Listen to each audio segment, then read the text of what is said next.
गणपतिगुं हवामहे कविं कवीनामुपमश्रवस्तमं ज्येष्ठराजं ब्रह्मणां ब्रह्मणस्पत आनशृण्वन्नोतिभिः सीदसादनम् ॐ श्रीमहागणपतये नमो नमः।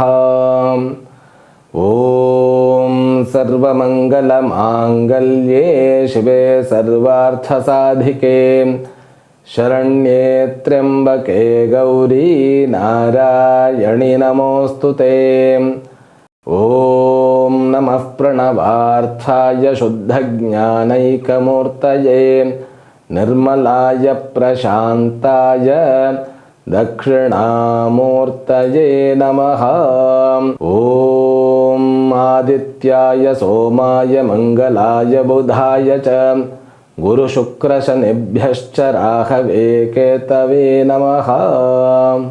नीलाञ्जनसमाभासं रविपुत्रं महद्युतिं छायामार्ताण्डसम्भूतं तं नमामि शनैश्चरम्। काकध्वजाय विद्महे खड्गहस्ताय धीमहि तन्नो मन्दः प्रचोदयात्। ॐ नमो ब्रह्मादिभ्यो ब्रह्मविद्या सम्प्रदायकर्तृभ्यो वंशऋषभ्यो महद्भ्यो नमो गुरुभ्यः। सर्वोपप्लवरहितप्रज्ञानघनप्रत्यगर्थो ब्रह्माहमस्मि सोहमस्मि ब्रह्माहमस्मि। ॐ सर्वेभ्यो सद्गुरुभ्यो नमो नमः। ॐ आदित्याय सोमाय मंगलाय बुधाय च गुरुशुक्रशनिभ्यश्च राहवे केतवे नमो नमः। ஓம் ஆதித்யாதிமக்ரஹ தேவதாபியோ நமோ நமஹ. ஹரி ஓம். எல்லாம் வல்ல அம்பிகையினுடைய பெயர் அருளாலும் சுவாமி யோகஸ்ரீ அமிர்த முத்துஞ்சயேஸ்வரருடைய திருவருளாலும் நம் அனைவருக்கும் அனைத்து விதமான சௌபாகியங்களும் லக்ஷ்மி கட்டாட்சங்களும் பரிபூர்ண ஆரோக்கியமும் சதாயுஷ்ய பரியந்தம் உத்தமமான தீர்க்க ஆயுளும் அமைந்து நாம் அனைவரும் வாழ்வாங்கு வாழ வேண்டும் என்கின்ற பிரார்த்தனையுடனும் பரிபூர்ண ஆசீர்வாதங்களுடனும் இன்றைய உரையை துவங்குகின்றேன். முதற்கண் அனைவருக்கும் என்னுடைய இனிய தமிழ் புத்தாண்டு நல்வாழ்த்துக்கள். அதிலும் கூட கும்ப லக்னத்திலும் கும்ப ராசியிலும் பிறந்த அன்பர்களுக்கு என்னுடைய விசேஷமான தமிழ் புத்தாண்டு நல்வாழ்த்துக்கள். வெகு நாட்களுக்கு பிறகு நம்ம சந்திக்கின்றோம். ஸ்ரீ லலிதா மகா திரிபுர சுந்தரி ராஜராஜேஸ்வரியனுடைய ஆலய நிர்மாண பணி கும்பாபிஷேகம், அதன் பிறகு அதனுடைய மண்டலாபிஷேகம், இவைகள் எல்லாம் ஒரு அம்பிகையினுடைய அனுகிரகத்தினால வெகு விமர்சையாகவும் அதே போல மிகவும் சாநித்தியத்துடனும் நடந்து இப்போ கடந்த வாரம் எல்லாமே முடிந்திருக்கிறது. அதனால கொஞ்சம் தள்ளி போயிடுது. தமிழ் புத்தாண்டினுடைய வீடியோ நம்மளால போட முடியல. இனிமேல் ஓரளவுக்கு எல்லா வீடியோக்களும் வர ஆரம்பித்து விடும். அதுபோல மே 1ஆம் தேதி இந்த ஆண்டு 2024ஆம் ஆண்டு நிகழ இருக்கக்கூடிய குரு பயிற்சி அந்த கும்பராசி அன்பர்களுக்கு ரொம்ப முக்கியமான பயிற்சியாக கருதப்படுகிறது. ஏனென்றால் ஏற்கனவே 7.5 சனியெல்லாம் நமக்கு இருக்கிறது. அதனால இந்த ப்ரெடிக்ஷன் இந்த கும்பத்துக்கு மட்டும் கொஞ்சம் நிதானமாக சொல்ல போகின்றேன். இந்த ப்ரெடிக்ஷன்ஸை நம்ம ஒரு 5 தலைப்புகளில் பார்க்க போகின்றோம்.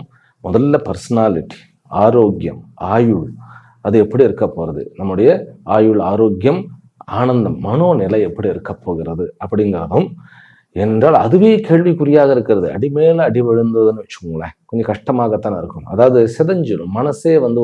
ஒரு நம்ம எப்பயுமே ஒரு வேலையை ஆரம்பிக்கும் பொழுது மனதை ஒன்று கூட்டி அப்படின்னு சொல்லுவாங்க. அப்படியே தைரியத்தெல்லாம் திரட்டிக்கிட்டு தான் பண்ணுவோம். எவ்வளோ தைரியமா மறுபடியும் எழுந்து நின்னா அடிப்பு கிடைச்சிக்கிட்டே இருந்தா எப்படி? அது வந்து நம்முடைய சொந்தக்காரர்கள் மூலமாக நிறைய கிடைக்கிறது. தன்னுடைய குழந்தைகள், அப்புறம் வந்து மருமகன்கள், மருமகள்கள், அவர்களுடைய உடல்நிலை, இதெல்லாமே ஒரு சேலஞ்சிங்கா இருக்கக்கூடிய ஒரு பீரியட் அது.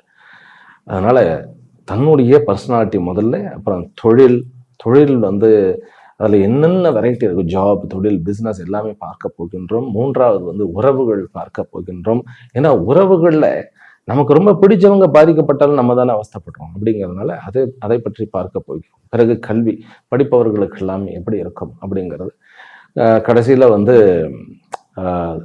லாபம், ப்ராஃபிட் அண்ட் பெனிஃபிட். அது என்ன ப்ராஃபிட் அண்ட் லாஸ் தானே இருக்கும்? நோ, ஜாதகத்தில் நம்ம ப்ராஃபிட்டும் பெனிஃபிட்டும் தான் ஆகும். ப்ராஃபிட் வந்துடுது, ஆனால் எனக்கு பெனிஃபிட் வருமே. நான் பிஸ்னஸ் பண்ணுறேன், ப்ராஃபிட்டாக எடுத்து ஓகே, எல்லாமே காணாமல் போயிடுச்சு அப்படின்னா அந்த ப்ராஃபிட்டோட பெனிஃபிட் இருக்கிறதா நமக்கு அப்படிங்கிறத இது எல்லாமே பொறுமையாக பார்க்கின்றோம். சரி, ஏப்ரல் 14 நிகழ இருக்கக்கூடிய தமிழ் புத்தாண்டு வருஷம் எப்படி இருக்கிறது அப்படின்னாக்கா, 5ஆம் இடத்தில் வந்து உங்களுக்கு 5ஆம் இடத்துல மிதுன ராசியில ஆர்திரா நட்சத்திரமாக அமைந்து இன்றைக்கு வந்து புது வருடமானது தொடங்குகிறது. இந்த வருஷத்துக்கு பேர் குரோதி வருஷம்னு பேர். ஏற்கனவே நம்ம பயங்கரமா இருக்கிறோம். இந்த வருஷத்துக்கு பயங்கரமான பேர் குரோதி வருஷம். அப்படின்னாக்கா குரோதம் அப்படின்னாக்கா கோபம் இல்லையா, ஒரு ஆக்ரோஷம், ஒரு ரௌத்ரம் அப்படிங்கிற மாதிரி. வேறே பயமா இருக்கிறதுனா பயப்பட வேண்டிய அவசியம் இல்லை. அதாவது ஒரு ஆக்ரோஷமான, ஒரு ராஜசிகமான ஒரு வருஷம்தான். அதற்குத்தான் பெரியவர்கள் வந்து அதை எப்படி நம்ம வந்து ஃபேஸ் பண்றது அப்படிங்கிறதுக்காக அதற்கு ஒரு மூர்த்தியை வடிவமைத்து, அந்த மூர்த்தி வந்து சிவஸ்வரூபம், சிவாம்சம். ஏன்னா கடந்த வருஷம் வந்து லக்ஷ்மி நாராயணர் தான் வந்து கடந்த வருஷத்தினுடைய அதி தேவதை. அதை நான் வந்து தமிழ் புத்தாண்டினுடைய மெசேஜில் நான் சொல்லியிருந்தேன். இந்த முறை சிவஸ்வரூபமாகிய அஜரா பிரபு என்கின்ற மூர்த்தி தான் அதி தேவதை. புத்தாண்டு பிறக்கின்ற அன்று முக்கியமாக சதபிஷா நட்சத்திரம், அதாவது கும்பராசியில வந்து 3 நட்சத்திரங்கள் இருக்கின்றன. அவிட்டத்தில் வந்து 2 பாதங்கள், பிறகு சதபிஷா என்கின்ற சதயத்துல 4 பாதங்கள், பிறகு 3 பாதங்கள் வந்து பூர்வ பாத்ரபதம் என்கின்ற பூரட்டாதி. இதுல சதபிஷாக்காரர்கள் கண்டிப்பாக வந்து சிவன் கோயிலுக்கு போயிட்டு வரக்கூடிய ஒரு அமைப்பு. போயிட்டு வந்தா வந்து குடும்பத்தில் இருக்கக்கூடிய உடல் நல பாதிப்புகள் எல்லாமே சரியாகும். அதிலும் கூட மீண்டும் நான் வந்து நிறைய ரெமெடிகள்லாம் சொல்லத்தான் போறேன். ஆனால் அன்றைக்கு புத்தாண்டு அன்னைக்கு கிட்டத்தட்ட அனைத்து நட்சத்திரத்துக்காரர்களும் போயிட்டு வராது ரொம்ப க்ஷேமத்தை கொடுக்கும், இருக்கக்கூடிய பிரச்சனைகளை குறைக்கும். அதற்குன்னு ஒரு ஸ்லோகமே இருக்கிறது. அந்த ஸ்லோகத்தை வந்து அனைவரின் சார்பாக நானே சொல்லிடுறேன். 2 லைன் தான், ரொம்ப சிம்பிள் ஸ்லோகம். அது ஸ்லோகம் அப்படின்னாலே ரொம்ப சிம்பிள் மீனிங்கும் கூட. அதாவது குரோதி என்கின்ற பெயர் படுத்த இந்த வருஷத்தினுடைய அதி தேவதை ஆகிய அஜரா பிரபுவை வணங்குகின்றேன். அவர் காளைகள் பூட்டிய ரதத்திலும் குந்தம் என்கின்ற ஆயுதத்தை தாங்கி பிரகாசமயமாக வீற்றிருக்கின்றார். அப்படிப்பட்ட அஜரா பிரபுவை நான் வணங்குகின்றேன் அப்படிங்கிறது அதனுடைய மீனிங். அஜரா பிரபு மீடேகம் குரோத துக்ருத நாமகம் கோர்வதாரூட மனுஷம் குந்தோஜ்வல கராம்புஜம். கராம்புஜம்னா தாமரை கைகளில், தன்னுடைய தாமரை போன்ற அந்த கைகளில் குந்தம் என்கின்ற ஆயுதத்தை தாங்கி, இன்னொரு கையில் வரமுதிரையும் தாங்கி அவர் வந்து பிரகாசமாக இருக்கிறார். அவர்களை வழிபட வேண்டும். அன்னைக்கு போய் சிவனை போய் பார்த்துட்டு வாங்க. இது ஒரு ரெமெடி. அன்னைக்கு பார்க்கும் பொழுது ஓம் ஹ்ரீம் நம சிவாய அப்படின்னு சொல்லி ஒரு மந்திரம் வந்து 108 தடவை சொல்லிட்டு வாங்க. இது பெரிய ரெமெடி. இந்த வருஷம் உங்களுக்கு அத்துணை விஷயத்திலும் லட்சுமிகரமாக அமையட்டும். சரி, இந்த வருஷம் வந்து ஆரம்பிக்கும் பொழுது அன்றைக்கு வந்து சனியும் செவ்வாயும் உங்களுடைய லக்னத்தில் இருக்க, 2ஆம் இடத்துல வந்து சுக்கிரன், ராகு, புதன். புதன் நீச்சமாயி நீச்ச பங்கம் அடைகிறார். அது 2 விதத்தில் நீச்ச பங்கம் அடைகிறார். புதன் வக்கரமாகவும் இருக்கிறார், அப்புறம் வந்து சுக்கிரன் உச்சமாக அதே வீட்டில் இருக்கிறார். உச்சமான ஒரு கிரகத்துடனும் நீச்சபங்கம் பெற்ற ஒரு கிரகத்துடனும் ராகு அமர்ந்திருக்கிறது. அது 2வது வீட்டில். அப்படிங்கும்போது வீடுகளில் வந்து நிறைய மாற்றங்கள் வரப்போகின்றன அப்படிங்கிறது ஒரு சமாச்சாரம். சரி, இந்த நிலை இருக்கிறது. 3ஆம் வீடு முயற்சி, தைரிய, வீரியஸ்தானம்னு சொல்றோம் இல்லையா, அங்க குருவும் சூரியனுமாக ஒரு நல்ல ஒரு விஷயத்துல, அதாவது கேத்துவனுடைய நட்சத்திரத்துல சூரியன் உட்கார்ந்துருக்கிறார். பிறகு வந்து குரு வந்து பரணி நட்சத்திர, அதாவது வந்து சுக்கிரனுடைய பரணி நட்சத்திரத்துல உட்கார்ந்துருக்கின்றார். ஆக்சுவலி சொல்ல போனா சுக்கிரன் வந்து இந்த ஜாதகத்துக்கு ஒரு யோகாதிபதி அப்படின்னு சொல்லலாம். ஒரு கேந்திரத்திற்கும் கோணத்திற்கும் அதிபதியாக இருக்கிறார். அப்படிப்பட்டவர் 2ஆம் இடத்துல இருக்கிறார்னாக்க வருமானம் எல்லாமே கூடும் என்பது பொருள். பிறகு சந்திரன் வந்து ஆர்திரா நட்சத்திரத்தில் 5ஆம் இடம் மிதுனத்தில், கேது 8ஆம் இடத்தில் இருக்கு. இதுதான் வந்து புத்தாண்டினுடைய ஜாதக அமைப்பு. இதனுடைய பலன்களை வந்து அந்த குரு பயிற்சி பலன்களோட நம்ம சேர்த்து பார்க்கலாம். அந்த 5 தலைப்புகளில் பார்க்கலாம். அப்பதான் நம்மளால வந்து ஈஸியாக நம்ம ஓரளவுக்கு இது பண்ணிட முடியும். சரி, ஆக மொத்தத்துல சனி 7.5 சனியாக இருந்து குருவனுடைய நட்சத்திரத்தில் தான் உட்கார்ந்துருக்கிறார். பூர்வ பாத்ரபதத்தில் உட்கார்ந்துருக்கிறார். அப்படிங்கும் பொழுது சத்தபிஷாலாம் தாண்டி வந்துட்டார் அப்படின்னாலும் இன்னும் கூட சனி 7.5 சனி இருக்கிறது அப்படிங்கிறத நம்ம எடுத்துக்கணும். சரி, குரு வந்து கிட்டத்தட்ட அதை வந்து எப்படி பிரிச்சுக்கலாம்னாக்கா, மே 1ஆம் தேதி வருகின்ற குரு அக்டோபர் 9ஆம் தேதி வரைக்கும் குடுன்னு ஓடி கிட்டத்தட்ட ஒரு 25-27 டிகிரிக்கு போயிடுறார். அதுக்கப்புறம் வக்கரம் அடைகிறார். அதாவது ஒரு 161 நாட்களுக்கு வந்து விறுவிறுன்னு போகக்கூடிய அந்த குரு அங்க இருந்து மறுபடியும் ரிட்டர்ன் வந்து கிட்டத்தட்ட ஒரு 106 நாட்கள் அப்படின்னு வச்சுக்கலாம். அதாவது February 4 வரைக்கும் பின்னாடியே வரார், ரிஷபத்திலேயே தான். அதன் பிறகு மறுபடியும் வந்து கிளம்பி மறுபடியும் வந்து ஒரு அடுத்த வருஷம் வந்து 2025 வருஷம் மே மாதம் 14ஆம் தேதி இரவு, அதாவது மே மாதம் 15ஆம் தேதின்னு வச்சுக்கலாம், அது வரைக்கும் மறுபடியும் வந்து நேர்கத்தியில போக போகிறார். இதைத்தான் வந்து நம்ம வந்து கொஞ்சம் டீட்டெயில்டாக பார்க்க போறோம். ஏன்னா இந்த ஒரு சமாச்சாரம் வந்து உங்களுக்கு நிறைய நன்மையை கொடுக்கிறது. ரைட், இது வந்து நான் ஓரளவுக்கு எல்லாத்தையும் சொல்லிட்டேன். ராகு கேத்து 2ஆம் இடத்தும் 8ஆம் இடத்துல இருக்கிறார். ஆக நிறைய சேலஞ்சஸ் இருக்கு. ஹெல்த் வைஸ் ப்ராப்ளம் இருக்கு, ஃபினான்ஷியல் வைஸ் ப்ராப்ளம் இருக்கு. அதே போல மனசு வந்து ரொம்ப டவுனா இருக்கிறது, சிலதெல்லாம் புரியாத புதிரா இருக்கிறது. வீட்டில் ஒருத்தர் வந்து அல்லல் படுறாரு, எதற்காக என்ன வியாதியில அவர் வந்து அல்லல் படுறாரு, எங்க போனாலும் எல்லாம் நல்லா இருக்கு எல்லாம் நல்லா இருக்குன்னு சொல்லுகிறார்கள். ஆனா வந்து உடம்புல படுத்திக்கிட்டே இருக்கு.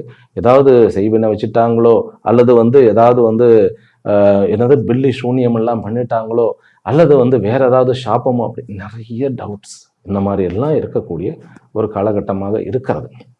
அதுல முதல் தலைப்பை எடுத்துக்கிறேன். இப்போ முதல் தலைப்பு என்ன அப்படின்னா, உடல் ஆரோக்கியம். உடல் ஆரோக்கியம் வந்து குரு இந்த பக்கம் வந்த உடனே கிருத்திகாவில் வந்து, ஆனால் ரிஷபத்திற்கு வந்த உடனே அவர் வந்து எங்க பார்க்கிறார்னா 8ஆம் இடத்தை பார்க்கிறார். 5ஆம் பார்வையாக முதல்ல 8ஆம் இடத்தை பார்க்கும் பொழுது 8ஆம் இடத்துல தான் உங்களுக்கு வந்து கேத்து உட்கார்ந்து இருக்கிறார். அப்படிங்கும்போது அந்த கேத்து வந்து ஒரு பீதியை கிளப்பிக்கிட்டே இருப்பார். 8ஆம் இடம் என்பது ஒரு பயம் உண்டான ஸ்தானம்.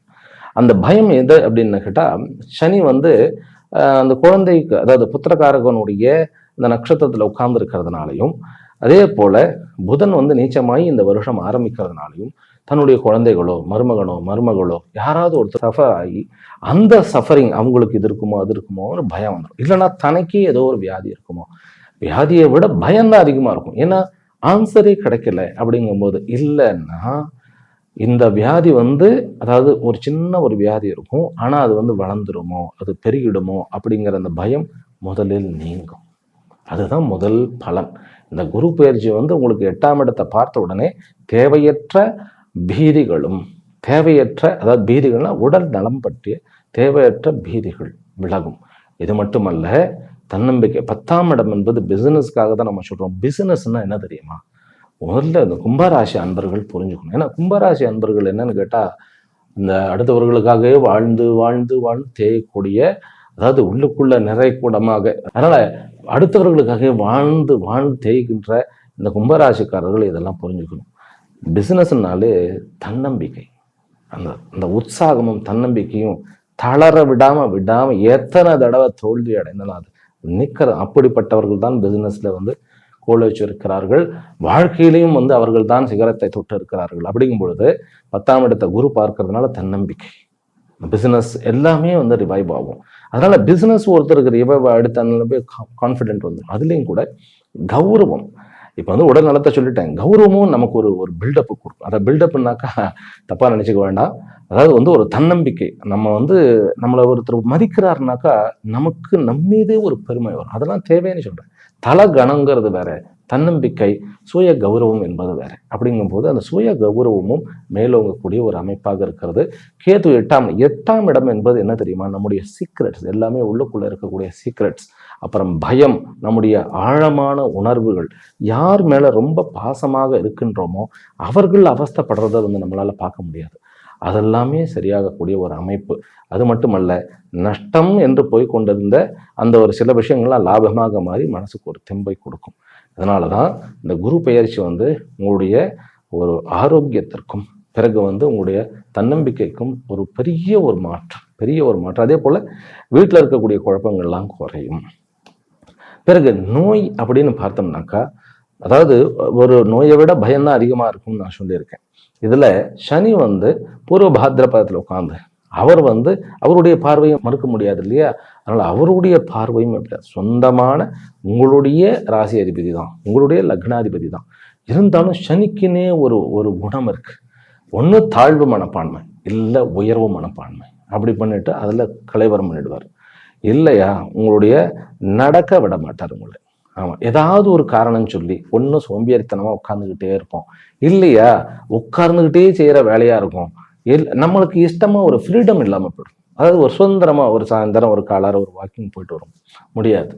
அதனால அந்த ஒரு விஷயத்துல ஆரோக்கியத்துல வந்து நடை குறையக்கூடாது. அதனால என்ன ஆயிடும், பாரம்பரிய வியாதிகள், அதாவது நம்ம பெரியவர்கள் அவருடைய வியாதிகள் வந்து கொஞ்சம் அது தலை காண்பிக்கக்கூடிய ஒரு அமைப்பு வந்துடும். சுவாமிஜி பயமுறுத்தாதீங்க அப்படின்னாக்கா உண்மையை சொல்லித்தான் ஆக வேண்டும். ஏன்னா இது நம்மளுடைய முயற்சியினால வந்து தவிர்க்க முடியும் இல்லையா? நீங்க கொஞ்சம் நடந்தீங்கன்னாக்கா உங்களுக்கு வந்து வெயிட் போடாது. ஏனென்றால் 4ஆம் இடம் வந்தா அது ஒரு நிம்மதி, தூங்க ஆரம்பிச்சிருவோம். அதாவது 4ஆம் இடமாக நிம்மதி ஸ்தானம். இன்னொன்னு, குரு 4ஆம் இடத்துக்கு வந்தா இன்னொரு கருத்தம் இருக்கு, சோம்பேறி ஆழ்வார்கள். சோம்பேறின்னா என்ன, அப்படி ரிலாக்ஸ்டா நடக்கும். யோகி மாதிரி, யோகின்னாக்க என்ன தவறா புரிஞ்சுக்கிறோம் இல்லையா? வேதாந்தம் பேசிக்கிட்டே வந்து அப்படியே தின தூங்கியாக மாறிடக்கூடாது. வேதாந்தமே வந்து சில பேரை சோம்பேறி ஆக்குதுன்னா வேதாந்தமே சரியா புரியலான்னு அர்த்தம். இப்போ வந்து நீங்க வேதாந்தம் கற்றுக்கொள்ளலாம், சரி, எல்லாத்தையும் போட்டு திணிக்க நான் விரும்பலை. சரி, அப்புறம் இந்த குரு 4ஆம் இடத்துக்கு வர்றதுனால 12ஆம் வீட்டை பார்க்கிறார். அப்படிங்கும்போது உங்களுடைய அந்த பழைய கர்மாக்கள் வந்து தடைப்படுகிறது. அதாவது சனி வந்து அந்த கர்மாக்களை வந்து உடனடியாக பிரத்யட்சமா கொடுக்கக்கூடியவர். அந்த 12ஆம் இடமும் அவருடைய இடம். அதனால அந்த இடம் வந்து நல்லிஃபை ஆகும்போது ஏதோ அந்த நம்ம காதுக்குள்ள கொஞ்சம் ஒரு சவுண்டு வந்து டக்குன்னு அந்த சவுண்டு சரியா போயிடுச்சுன்னா அப்படி இருக்கும், ஒரு ரிலீஃப். அதே மாதிரி சரசன்னு மழை பெஞ்சிட்டு இருந்து டப்பு அப்படி ஒரு சவுண்ட் அப்படியே நின்றுடுதுனாக்கா ஒரு ரிலீஃபா ஃபீல் பண்ணும் இல்லையா? அந்த ரிலீஃப்னா காதல்னா நான் சொல்லலை, மனசுல ஏதோ ஒரு நமக்கே தெரியாம ஒன்று உருட்டிக்கிட்டே அப்படியே நம்ம அந்த ஹிருதயத்தை வந்து அப்படியே நசுக்கிட்டே இருந்தது ரிலாக்ஸ்ட் ஆகிடும். இத்தனை அமைப்புகளும் இந்த குருவனுடைய பயிற்சியினால் வருகிறது. ஏனென்றால் இந்த குரு ஆக்சுவலி உங்களுடைய குரு வந்து லாபகுரு, சொல்லப்போனால் லாபஸ்தானாதிபதி. சனிக்கும் குருவுக்கும் ஒரு பெரிய ஒரு கெமிஸ்ட்ரி இருக்கு. ஒருத்தர் தொழில் அதிபர் ஆகணுமா, ஒருத்தர் வந்து பெரிய ஒரு பிசினஸ் மேக்னட் டைகூன் அப்படி ஆகணும்னாக்கா சனியும் குருவும் அவர்களுடைய ஜாதகத்துல நட்சத்திரத்தின் மூலமாகவோ அல்லது பார்வையின் மூலமாகவோ அல்லது ஒரு வீட்டின் மூலமாகவோ தொடர்பு கொள்ள வேண்டும். அப்படி பார்க்கும் பொழுது இந்த குரு இங்க வருகிறார் இல்லையா, அதாவது 4ஆம் இடத்துக்கு வருகிறார் இல்லையா, அந்த குருவனுடைய அமைப்பு இங்க ஒரு 4ஆம் வீட்டுக்கு வர அந்த என்ன சொல்றது, 4ஆம் வீடு என்பது என்ன, நிம்மதிக்கு உண்டான இடம். அந்த நிம்மதிக்கு உண்டான இடத்துக்கு வரும் பொழுது அங்க இருக்கக்கூடிய நட்சத்திரங்களை பாருங்களேன், சூரிய சந்திர செவ்வாயினுடைய நட்சத்திரங்கள் இருக்கும். அந்த சூரிய சந்திர செவ்வாய்கள்லாம் பாருங்க, 7ஆம் வீட்டுக்கு 1, 6ஆம் வீட்டுக்கு 1, அதாவது 6ஆம் வீடு சந்திரனுடைய வீடு, ரோகிணி நட்சத்திரத்துக்கு தான் போகிறார். அப்படிங்கும்போது நட்சத்திரத்தின் மூலமாக இந்த விஷயங்கள் எல்லாம் அவர் தொடர்பு கொள்வார். எந்த விஷயங்கள், சனியினுடைய அமைப்பு உள்ள வருவார். ஏன்னா சனி வந்து குருவனுடைய நட்சத்திரத்துல உட்கார்ந்து இருக்கிறார். அப்படிங்கும்போது நமக்கு ஒன்றும் புரியலையே சுவாமிஜி அப்படின்னாக்கா, லக்னத்துல சனியும் 4ஆம் இடத்துல குருவும் இருக்கிறது பிசினஸுக்கு, அதாவது 10ஆம் இடத்து பார்வையின் மூலமாகவும், பிறகு 7ஆம் இடம் என்பது என்னன்னு கேட்டால் பிசினஸ்னுடைய டே டு டே லைஃப், அதெல்லாம் ஊக்குவிப்பார். அதாவது குருவனுடைய பார்வைகள், குரு உட்காரக்கூடிய இடம், குருவனுடைய பார்வைகள், பிறகு வந்து அந்த குருவனுடைய கடந்து போகின்ற நட்சத்திரங்கள், இத்தனை விஷயத்தையும் நல்லபடியா மாற்றிக்கொண்டு போய்கொண்டு இருப்பார். அதனால தொழில் ரீதியாக உங்களுடைய அமைப்பானது நல்லபடியாக கூட போகிறது. நான் 2வது தலைப்புக்கு வந்துட்டேன், தொழில் அப்படிங்கிற தலைப்புக்கு வந்துட்டேன். அப்போ உங்களுடைய இந்த பர்சனாலிட்டி வந்து நல்ல ஒரு தீர்க்க ஆயுளும் கூடி பிரச்சனைகளும் குறையும் போது ஒரு தைரியம் தன்னம்பிக்கை வருகிறது. இந்த தொழில் அப்படிங்கும் போது எல்லா விதமான தொழில்களிலும் இம்ப்ரூவ்மெண்ட் உண்டு. அதிலும் முக்கியமாக கவர்மெண்ட் தொழிலில் இருக்கக்கூடிய பதவியில் இருக்கக்கூடியவர்களுக்கு பல அலகேஷனோ அல்லது சின்ன ஒரு தேவையில்லாத ஒரு அவப்பெயரோ இவைகள் எல்லாமே நீங்கிடும். நீங்கள் குற்றமற்றவர் அப்படிங்கிறது குறிப்பிடப்படும். நமக்கு பின்னாடியே வந்து நம்மளை பத்தியே என்னத்தையா சுத்தி விட்டுக்கிட்டே இருக்காங்க இல்லையா, அவனை எல்லாம் வந்து இனம் கண்டு கொள்வீர்கள். அதனால அந்த பிரச்சனைகள் குறையும். ஒன்று. சரி, இப்போ சொந்த தொழிலா அல்லது வந்து நம்ம ஜாபுக்கு போகிறதா? சொந்தமாக தொழில் பண்ணுறதுன்னா உள்ளூரா வெளியூரா, ஜாப்னா கவர்மெண்ட்டா ப்ரைவேட்டா அப்படிங்கிறது நம்ம பார்த்துருவோம். இப்போ இந்த தமிழ் புத்தாண்டு ஆரம்பிக்கும் பொழுது உங்களுடைய யோகாதிபதி வந்து 2ஆம் இடத்துல சுக்கிரனோட இருக்கிறதுனால நீங்கள் வெளியூர்ல வந்து வேலை தேடினீர்கள் அப்படின்னாக்கா ரொம்ப சந்தோஷமாக வேலைகள் கிடைக்கும். கும்பராசி அன்பர்கள் 7.5 சனிகள், அதுவும் பூர்வ பாத்ரபதம் குருவனுடைய நட்சத்திரத்தில் பூரட்டாதியில் பிறந்த அன்பர்கள் வந்து வெளிநாடு வெளியூருக்கு வந்து தாராளமாக போய் வேலை செய்யலாம். அதுல வந்து நல்ல, ஏற்கனவே நான் வெளிநாட்டில் தான் இருக்கேன் அப்படின்னாக்கா இன்கேஸ் அரப்ஸில், அதாவது அரபு நாடுகளில் இருந்தீர்கள் என்றால் மிக அற்புதமான ஒரு பதவி உயர்வு கிடைக்கும். சரி, நான் வந்து யூஎஸ்ல இருக்கேன், மேற்கத்திய நாடுகளில் இருக்கேன் அப்படின்னாக்கா சொல்லப்போனா ஆக்சுவலி வந்து சனி என்பது வந்து மேற்கை குறிக்கக்கூடிய கிரகம் என்பதனால மேற்கத்திய நாடுகளிலும் உங்களுக்கு நல்ல ஒரு அற்புதமான விஷயங்கள், அதாவது இப்போ நீங்க ஜாயின் பண்ணினாலும் சரி, ஏற்கனவே அங்கே ஒர்க் பண்ணினாலும் சரி, உங்களுக்கு இருக்கக்கூடிய அந்த அந்த இறுக்கம், 7.5 சனியினுடைய இறுக்கம் வந்து இந்த குருவனுடைய மூமெண்ட்னால கொஞ்சம் தளரக்கூடிய வாய்ப்புகள் இருக்கு. அதுவே ஒரு பெரிய சமாச்சாரம். அப்புறம் இந்த சிவில் சர்வீசஸ்க்கெல்லாம் வந்து வேலை கிடைச்சிடும். இது வந்து இந்த வேலை கிடைக்க, இந்த ஜாப் ஓரியன்ட் எல்லா பிரச்சனையுமே சால்வ் ஆகும். பிசினஸ்ல சனி சம்பந்தப்பட்ட விஷயங்கள், அதாவது வந்து இரும்பு ஆகட்டும், இரும்பு அதாவது அயன் ஆகட்டும், அல்லது வேளாண் துறை ஆகட்டும், அல்லது சனி வந்து குடிக்க முடியாத திரவங்களை குறிக்கின்றார், அது ஆகட்டும், ஃபினாயில், இந்த மாதிரியான விஷயங்கள், ஆயில் துறை ஆகட்டும், இவர்களுக்கு அத்தனை பேருக்குமே இந்த கடன் சுமை நீங்கும். எப்படி சுவாமிஜி சொல்றேன் அப்படின்னாக்கா 8ஆம் இடம், 6ஆம் இடம் தான் கடன், ருணாரோக சத்ருன்னு சொல்றோம். 8ஆம் இடம் வந்து கடன் வந்து நம்ம ஏற்கனவே வாங்கிட்டு அதனால அவஸ்தையை குறிக்கிறது. கடன் நீங்கும். அனைத்து பிசினஸ் மேன்களுக்கும் கடனுடைய அவஸ்தைகள், தொந்தரவுகள் நீங்கும். சொந்த தொழில் இப்போ நான் ஆரம்பிக்கலாமா அப்படின்னாக்கா இப்போ ஆரம்பிக்க வேண்டாம். ஏன்னா ஜென்மச்சனியில வந்து ஆரம்பிக்க வேண்டாம். ஆனால் இருக்கக்கூடிய தொழிலை வந்து கவனம் செலுத்துங்கள், அதுவே போரும். நான் வந்து கொஞ்சம் வேலையை மாற்றணும்னு நினைக்கிறேன் அப்படின்னாக்கா பேப்பர் போடவே வேண்டாம், இது இப்படியே போகட்டும். குரு வக்கரமாகக்கூடிய காலகட்டத்தில், இந்த இடத்துல பிசினஸ்க்கு வந்து குரு வக்கரமாகக்கூடிய காலகட்டத்தில் உங்களுக்கு வந்து ஒரு தொழிலில் ஒரு முன்னேற்றம் ஏற்படும். ஏனென்றால் 4ஆம் இடத்துல குரு அவர் வக்கரமாகும் பொழுது அந்த பழைய காலத்துல வக்கரமான அந்த பார்வைகள் பின்னோக்கி திரும்பும் அப்படின்னு ஒரு அமைப்பு இருக்கு. அதை நான் வந்து ஏற்றுக்கொள்வதில்லை. அந்த வக்கரம் ஆகும் பொழுது, 4ஆம் இடத்துல வக்கரம் ஆகும்போது ஒரு உங்களுக்கு ஒரு பாசிட்டிவான ஒரு தன்மை வருவது. குரு வக்கரம், அதாவது நல்ல கிரகம் வக்கரம் ஆகும் பொழுது அதற்குன்னு ஒரு சக்தி வருகிறது. அதன் பிரகாரம் அப்போ வந்து நம்ம வேற ஒரு ஜாப் மாற்றிக்கொள்ளலாம். சரி, இந்த குரு வக்கர காலத்துல, அதாவது வக்கர காலம் என்ன சொல்லியிருக்கேன்னா அக்டோபர் 9க்கு பிறகு பிப்ரவரி 4-5 வரைக்கும் இருக்கக்கூடிய அந்த காலகட்டத்தில் வந்து நீங்கள் வந்து வெளியூருக்கு வந்து நம்ம போய் அதாவது ஒரு வேலை பார்க்கறதோ, ஒரு இது பண்றதோ, இந்த இன்சூரன்ஸ் கம்பெனியில் இருக்கா இல்லையா, அவங்க எல்லாம் கான்ட்ராக்ட் எடுக்கிறது, இன்சூரன்ஸ் ரிலேட்டட் அந்த ஆயில் காப்பீடு திட்டத்தில் நிறைய கம்பெனியில் அப்ரோச் பண்ணினா நல்ல டெவலப்மெண்ட் இருக்கும். கார்பரேட் வந்து இருக்கக்கூடிய கார்பரேட் செக்டார்ஸ்க்கு எல்லாமே ஒரு நல்ல அமைப்பு. பேங்கிங் செக்டார்ஸ்க்கு இருக்காது, அந்த பேங்கர்ஸுக்கு எல்லாமே இது ஒரு நல்ல காலம். அந்த வக்கரமாக குரு நகரக்கூடிய காலம். சொல்லப்போனால் 4ஆம் இடம் வந்து பாத்தாளம்னு நம்ம சொன்னாலும் கூட 4ஆம் இடத்துல வந்து குரு வரும் பொழுது நிம்மதியும் தன வரவும் சொத்து வரவும் ஏற்படும். அது நம்ம கடைசியில் பார்க்க போகிறோம். ஆக மொத்தத்தில் அனைத்து பிஸ்னஸ் மேன்களுக்கும் இது ஒரு நல்ல ஒரு அமைப்பாக இருக்கிறது. முக்கியமாக ரியல் எஸ்டேட், கட்டிடம் சம்பந்தப்பட்ட, வாகனங்கள் சம்பந்தப்பட்ட, அதை வண்டி வாகனங்கள்லாம் வைத்து நடத்துகிறார் இல்லையா, அவர்களுக்கெல்லாம் இது உண்மையிலேயே தங்கமான தருணம் இதெல்லாம். ஏனென்றால் 7.5 சனியில் நிறைய பிரச்சனைகள் அதெல்லாமே குறையக்கூடிய ஒரு தருணமாக இருக்கிறது. குரு 4க்கு வருது, மிக மிக பாசிட்டிவ் வே. அதனால கவலைப்பட வேண்டாம். 3ஆம் இடத்தை தான் சனி பார்க்கிறார், 7ஆம் இடத்தை சனி பார்க்கிறார். அப்படிங்கும்போது அது வந்து நம்ம உறவுகளில் பார்ப்போம் அடுத்தது. சரி, இப்போ இது வரைக்கும் ஓரளவுக்கு எல்லாமே சொல்லிட்டேன்னு அர்த்தம். இப்போ இதில் தொழிலில் வந்து நான் மேம்படணும்னா நான் வந்து யாரை கும்பிடணும், என்ன ஒரு வழிபாடு அப்படின்னு சொல்லி கேட்கின்றவர்களுக்கு 2 விஷயம் இருக்கிறது. உங்களுக்கு வந்து சனி ஜென்ம சனியாக இருக்கிறதுனால சதபிஷா அன்பர்கள் வந்து சண்டியை வழிபடுங்கள். ஓம் ஐம் ஹ்ரீம் க்ளீம் சாமுண்டாயை விச்சே, ரைட்டா? அதுதான் அவர்களுடைய தாரக மந்திரம். அந்த அவிட்டம் நட்சத்திரத்துக்காரர்கள் வந்து அதாவது ஒரு முறை திருப்பதி போய்விட்டு வாருங்கள். திருப்பதி அவ்வளோ அழகாக பூஜை பண்ணி பெருமாள் வந்து அவ்வளோ அழகாக ரட்சிக்கின்றார், அதுக்கு போய் வாருங்கள்.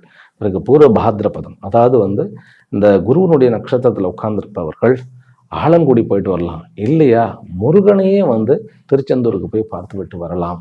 அல்லது வியாழந்தோறும் நாம் ஒரு தட்சிணாமூர்த்தி கோயிலுக்கு போயிட்டு மேதா தட்சிணாமூர்த்தியாக இருந்தால் ரொம்ப சந்தோஷம். அப்போ ஓம் நமோ பகவதே தட்சிணாமூர்த்தையே மஹ்யம் மேதாம் பிரஜாம் பிரயச்ச ஸ்வாஹா அப்படின்னா இந்த ஃபினான்ஷியல் ரீதியாக இருக்கக்கூடிய தொந்தரவுகள் அத்தனையுமே சரியாக போயிடும் நமக்கு. அதன் பிறகு இப்போ அடுத்தது வந்து உறவுகளுக்கு வந்துடும். உறவுகள் தான் வந்து எப்பவுமே உறவுகள் தான் வாழ்க்கை. நம்ம அடுத்தவர்களுக்காக நமக்காக வாழ்றதை விட அடுத்தவர்களுக்காக, அதாவது உங்களுடைய வாழ்க்கை துணைக்காக அல்லது உங்களுடைய குழந்தைகளுக்காக, உங்களுடைய பெற்றோர்களுக்காக, ஏன் உங்களுடைய சகோதரர்களுக்காக, அப்புறம் விரும்பியவர்களுக்காக, நாட்டுக்காக, தேசப்பற்று எல்லாமே உறவு தான். அதனால தான் தாய் நாடுன்னு சொல்கிறோம். அப்படிப்பட்ட உறவுகள் மீனிங்ஃபுல்லாக இருக்கும். இப்போ வந்து கொஞ்சம் உறவுகள்னால கொஞ்சம் வந்து ஒரு வெக்ஸ், ஏதாவது ஒரு உறவு கசந்திருந்தா எல்லா உறவும் கசந்த மாதிரி ஒரு அமைப்பு இருக்கும். அது இல்லை. பட்ட மரத்துல வந்து பால் வார்ப்பது போல, அதாவது வந்து ஒரு பாறாங்கல்லில் வந்து ஈரம் போல வந்து இந்த குரு மாறும் பொழுது உறவுகள் இணைக்கும். அதுலேயும் கூட மகன்கள், அதாவது பிள்ளைகளுடைய அவஸ்தைகள்லாம் குறையும். ஏன்னா பிள்ளைகள் மேல பாசம் இருந்து பிள்ளைகள் அவஸ்தைப்படுறது பார்க்க முடியாது இல்லையா? அதனால குழந்தைகளுடைய அந்த சனி வந்து அந்த புத்திரக்காரக்கனாகிய அவருடைய நட்சத்திரத்தில் சனி இருக்கிறதுனால அந்த வேதனைகள்லாம் நிறைய இருக்கும், அது குறையும். முதல்ல குழந்தைகளுடைய ஆரோக்கியம் மேம்படும், மருமகள்களுடைய ஆரோக்கியம் மேம்படும், தன்னுடைய பெற்றோர்களுடைய ஆயுள் வந்து நீளும். அதுதான் மெயின், ஆயுள் நீளும். அம்மாவனுடைய அந்த ஆரோக்கியம் பெருகும். ஏனென்றால் அவர் 11ஆம் இடத்து அதிபதி 11ஆம் இடத்திற்கு 6ஆம் இடத்துல வந்தோடனே நீங்க வந்து சில பேர்லாம் பயந்துருவாங்க, இது வந்து ஆரோக்கியத்தை கெடுத்துருமா? கெடுக்காது. உங்களுடைய லக்னத்துக்கு 4ஆம் இடம் நிம்மதியை கூட்டித்தான் கொடுப்பார். அப்படிங்கும்போது அம்மாவனுடைய உறவும் பிறகு அப்பாவனுடைய உறவும் நல்லபடியாக சௌபாகியமாக இருக்கும். அதாவது இல்லறத்து உறவு, அதாவது வந்து வாழ்க்கை துணையினுடைய உறவு மேம்படும். ஏனென்றால் லக்னத்தில் சனியும் பிறகு 2ஆம் இடத்தில் ராகுவும் இருக்கும்போது ஏதோ ஒரு காரணத்தினால நம்ம மனசளவுல இடைவெளி அல்லது வந்து ஏதோ ஒரு வேலை நிமித்தமாகவாது வெளி மாநிலங்கள்னு சுத்திக்கிட்டே இருப்போம். மனசு ஒரு பக்கம் எங்கும். அதாவது வாழ்க்கை துணையோட இருக்கும். ஓரளவுக்கு தான், ஒரு மாசத்துக்கு போகலாம் அல்லது 2 மாசத்துக்கு தாக்கு பிடிக்கிறான். வருஷ கணக்கானாக்க எப்படி 4 வருஷத்துக்கு மேலாக ஏழரைச்சனி வந்துட்டு போயிட்டு திரும்பியே வர முடியலன்னா அப்படிப்பட்டவர்களுக்கெல்லாம் ஒரு நல்ல அமைப்பாக மீண்டும் வந்து குடும்பத்தோடு இருந்து வாழக்கூடிய அந்த ஒரு அமைப்பு, அதாவது உறவுகளினுடைய சந்தோஷமானது இந்த குரு என்பவர் மீண்டும் கொண்டு வருகிறார். அதுல வக்கர குருவாக இருக்கக்கூடியவர் இன்னும் கொஞ்சம் அழகாக வேலை கூட எனக்கு வேண்டாம், எனக்கு குடும்பம் தான் முக்கியம்னு சொல்லிட்டு வந்துருவீங்க நீங்க. ஆனா வந்து மறுபடியும் வேலை கடத்தி விடும். அதனால அதை பத்தி கவலைப்பட வேண்டாம். குடும்பம் பிரதானம் அப்படிங்கிறது வந்து உங்களுடைய கோட்பாடாக இருக்க போகிறது. கடைசியில வக்கர நிவர்த்தியாய் வருகிறார்ல குரு, அப்போ வந்து உங்களுக்கு என்னன்னு கேட்டா பண அமைப்புகள் உண்டு. வக்கர நிவர்த்தி ஆகும் பொழுது மறுபடியும் இந்த எல்லா நட்சத்திரங்களையும் கடந்து வருவார். அதுதான் விஷயம். அப்படிங்கும்போது தன வரவு, சில பேருக்கெல்லாம் கோயில்ல வந்து கும்பாபிஷேகம் காரியங்கள் இந்த மாதிரி எல்லாம் பண்ணக்கூடிய ஒரு அமைப்புகள் இருக்கு. அதெல்லாம் பெரிய ஒரு கிஃப்டாக இருக்கும். உறவுகள்ல மேம்பாடு உண்டு. அடுத்தது கல்வி. படிக்க நினைக்கக்கூடிய கல்வி, அதாவது படிக்கின்ற மாணவர்களுக்கு தான் 7.5 சனினால ஏதோ ஒரு தடை, ஏதோ ஒரு குழப்பம், ஏதோ படிப்புல கவனமே இல்லை அப்படிங்கிற ஹை ஸ்கூல், அதாவது வந்து எலிமெண்டரிலேருந்து ஹை ஸ்கூல் வரைக்கும் இதுதான் பிரச்சனை. அதாவது ஆரம்ப கல்வியை குறிக்கிறது 2வது இடம், பிறகு வந்து நடுத்தர கல்வியை குறிக்கிறது 4ஆம் இடம், மேல் படிப்பு தீசிஸ் இந்த மாதிரி சப்மிட் பண்ணுறது PhD எல்லாம் 5ஆம் இடம். அப்படிங்கும்போது இந்த ராகுனுடைய அமைப்பினால நிறைய வேரியேஷன், அதாவது ஃப்ளக்சுவேஷன், ஒரு ஃபோக்கஸ்டாக இல்லைங்கிறதெல்லாம் மாறி அனைத்து வகைப்பட்ட படிப்பவர்களுக்கும் இது ஒரு நல்ல அமைப்பாக இருக்கிறது. இதில் முக்கியமாக ஆட்டோமொபைல் இன்ஜினியரிங், பிறகு இன்ஜினியரிங் செய்பவர்கள், ஆர்கிடெக்ட் இன்ஜினியரிங், இந்த மாதிரியான படிப்புகளுக்கு நல்ல ஒரு அமைப்பும், அதே போல அதாவது உலக அரசியலை நான் படிக்கப் போகின்றேன் அப்படிங்கின்றவர்களுக்கு, ஆசிரியர் பெருமக்களுக்கு இதெல்லாம் ஒரு நல்ல அமைப்பாக இருக்கிறது. சரி, மீடியா துறையில் இருப்பவர்களுக்கு அப்படின்னாக்கா மீடியாவை ரன் பண்றவர்களுக்கு ஒரு மாதிரியான ரிலீஃப், சட்டத்தினுடைய பிடியிலிருந்து கொஞ்சம் தப்பிக்கக்கூடிய, அதாவது பிடியிலிருந்து தப்பிக்கக்கூடியன்னா தான் நிரபராதி அப்படிங்கிறத ப்ரூவ் பண்ணக்கூடிய ஒரு அமைப்பு. நான் வந்து லா படிக்க போகின்றேன் அப்படிங்கிறவர்கள் மட்டும் கொஞ்சம் செட்பேக்காக இருக்கும். இப்பொழுதைக்கு அவர்களுக்கு அந்த உடனடியாக வந்து கால் ஊன்ற முடியாது. ஆனால் பயோ படிக்கணும், நான் வந்து பயாலஜியில் சாதிக்க போகிறேன், PhD பண்ண போறேன்னா பொன்னான காலம். அதுவும் வெளிநாட்டில் போய் படிக்க போகிறேன், மேற்கு நாடுகளுக்கு போய் படிக்க போகிறேன்னாக்கா தாராளமாக போயிட்டு வரலாம். ஜம்முன்னு வெளிநாடுக்கு போயிட்டு படிச்சுட்டு வாங்க. கொஞ்சம் தூரமாக போய் படிக்கிறதுங்கிறது ரொம்ப உண்மையிலேயே ஏற்புடையதாக இருக்கும். அதே போல் டேட்டாஸ் ஓரியன்ட் எல்லா ஒர்க் படிப்பும் உங்களுக்கு நல்லபடியாக வரும். இன்னும் கூட இந்த படிப்பு தான் படித்தா நல்லா இருக்குமா அப்படிங்கிறது தனியாக வந்து ஜாதகத்தை வந்து கேட்டு தெரிஞ்சுக்கிடுங்க. உங்களுக்கு தெரிந்த ஒரு ஜோசியர், உங்களுக்கு நம்பகமான ஜோசியர் இருந்தால் அவர்கிட்டயே பாருங்க. சரியா? அடுத்தது கடைசியில் ப்ராஃபிட் அண்ட் பெனிஃபிட். நான் சொன்ன மாதிரி இழந்ததை திரும்ப அடைய வேணாம் அப்படின்னா அதுக்கு கொஞ்சம் காலங்கள் இருக்கிறது. ஆனால் மேலும் இழக்க மாட்டீர்கள். ரைட்டா? மேலும் இழக்க மாட்டீர்கள். ஆனால் வந்து இந்த முறை வந்து வீடு கட்டுவதற்குண்டான சொந்த வீடு வந்து கிடைக்கக்கூடிய, அதே போல சொந்த வேலையில் வந்து அதிகமான லாபங்கள் சம்பாதிக்கக்கூடிய, பித்ரார்ஜித்தம் அதாவது வந்து தன்னுடைய பெற்றோர்களுடைய தாத்தா பாட்டி அவர்களுடைய சொத்துக்கள் வந்து கிடைக்கக்கூடிய, பிறகு வந்து பேங்க் பேலன்ஸ் வந்து டெபாசிட் பண்ண அந்த அமௌண்ட் முடிஞ்சு அதில் ஒரு வருமானம், இந்த மாதிரி பல வகைப்பட்ட வருமானங்கள் உங்களுக்கு கிடைக்கும். குரு வந்து 4ஆம் இடத்துல வந்த உடனே உங்களுக்கு ஷேர்ல வந்து அதிகமான ஒரு வருமானம் காத்திருக்கின்றது. என்னதான் இருந்தாலும் கேத்து இருக்கிறதுனால நட்பின் மூலமாக உங்களுக்கு வந்து சில வருமானங்கள் காத்து கொண்டிருக்கின்றன. ஆக இந்த வருஷம் கடந்த அந்த 4 வருஷங்களில் இருந்த அந்த சனியினுடைய தாக்கமானது குறைத்து இந்த வருஷம் வந்து நீங்கள் உங்களையே புதிதாக காணக்கூடிய அனைத்து விதத்திலும் அந்த பினான்சியல் பிரச்சனைங்கிறதுல இருந்து வெளியில வந்துடுவோம். அதே போல உறவுகள் வந்து அதாவது உடல் நலம் அப்படிங்கிற விஷயத்துல மிகவும் அதிகமான ஒரு முன்னேற்றம் ஏற்பட்டு ஒரு தன்னம்பிக்கையோட 7.5 சனி எல்லாம் எனக்கு வந்து இல்லப்பா, ஆமா 7.5 சனி அது பாட்டுக்கு போட்டோம் அப்படிங்கிற தைரியத்துக்கு நம்மளே வந்துடும். புலம்புன்னு நம்ம அமைதியாயிடுவோம். தெய்வ நம்பிக்கை கூடும். அழகா இதுல இன்னொரு விஷயம், உங்களுக்கு பகவத்கீதை வந்து படிக்க ஆரம்பிக்கலாம். அது படிக்க ஆரம்பிச்சு இதுதான் காலகட்டம் ரொம்ப நல்லா புரியும். அவர் வந்து ஜென்ம ராசியில அது குருவனுடைய நட்சத்திரத்துல இருந்து அந்த படிப்புங்கிற இடத்துல வந்து சூரியனுடைய அந்த நட்சத்திரத்துல அவர் உட்கார்ந்துருக்கும் போது வேதாந்தம் ஆரம்பிங்க. வாழ்க்கையினுடைய நிதர்சனமான உண்மையை புரிந்து கொண்டு, சார் வேதாந்தம் படிச்சுட்டு சாமியார் ஆகணும்னு சொல்றேன் சுவாமி அப்படின்னாக்க யார் சொன்னா? வேதாந்தம் படிச்சா சாமியார் ஆகணும்னு யார் சொன்னா? பகவத்கீதை யாருக்கு சொல்லப்பட்டது? யாரால் சொல்லப்பட்டது? யார் சொல்லி அந்த கற்றுக்கொண்ட பிறகு 2 பேர்ல யாராவது சன்னியாசம் எடுத்துட்டாளா? 2 பேருமே மன்னர்கள், 2 பேருமே அரசர்கள். கிருஷ்ணனும் அரசன் தான், அர்ஜுனனும் அரசன் தான். அது வந்து எல்லா இடத்திலும் வந்து எடுத்துக்கொண்டு போக வேண்டிய ஒரு வேதாந்தம் என்பது நம்முடைய வாழ்க்கையினுடைய ரகசியத்தை உணர்த்துவது. அது எந்த மதத்தையும் சார்ந்ததல்ல, அது வாழ்க்கையினுடைய தத்துவத்தை சொல்லுவது. இதைத்தான் நம்முடைய பெரியவர்களும் சொல்லிக் கொண்டிருந்தார்கள். சரி, இதற்கு மேல வந்து அது அவரவர்களுடைய சாய்ஸ். ரைட்டா? எல்லாம் வல்ல அம்பிக்கையினுடைய பேரருளால் இந்த வருஷம் நான் சொன்ன அத்தனை பலன்களும் அப்படியே பழித்து உங்களுடைய வாழ்க்கை செம்மையாக வேண்டும் என்கின்ற அந்த பிரார்த்தனையுடனும் ஆசீர்வாதத்துடனும் நிறைவு செய்கின்றேன். ஹரிஹி ஓம் ஸ்ரீ குருப்யோ நமோ நமः. ஓம்.